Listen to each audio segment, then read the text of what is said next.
dekat sekali pasca pencoblosan, kemudian mau pengumuman pula tanggal 20 Maret nanti dari KPU mengenai calon presiden. Apakah posisi pemberian jenderal kehormatan untuk Prabowo Subianto ini atas latar belakang tolak ukur kinerja di Menteri Pertahanan, atau juga ada di militer, atau bahkan dengan menyandang calon presiden yang unggul dihitung cepat maupun real count sementara dari KPU? Ya, tiga-tiganya benar. Jadi pertama, saya terkejut ketika pada tahun 2019 itu Prabowo sampai dengan akhir tahun 2019 kok belum juga dinaikkan pangkat jenderal bintang 4 kehormatan. Saya belajar dari peristiwa tahun 1993 ketika Menko Polkam waktu itu Letnan Jenderal Purnawirawan Susilo Sudarman.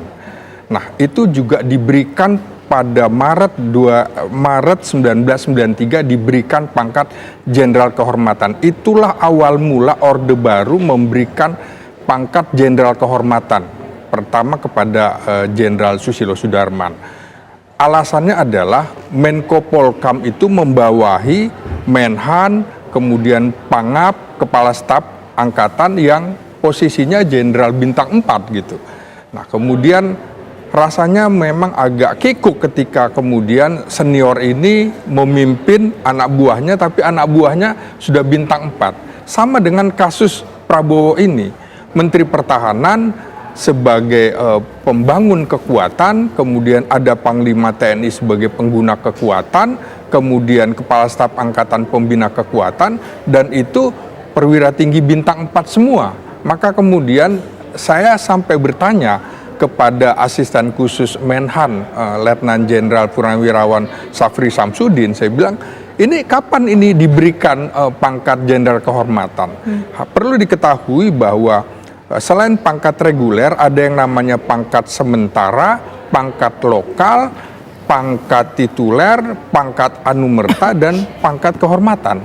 Nah, kembali ke persoalan Prabowo waktu sidang di KP itu memang keputusannya adalah diberhentikan dengan hormat dengan hak pensiun.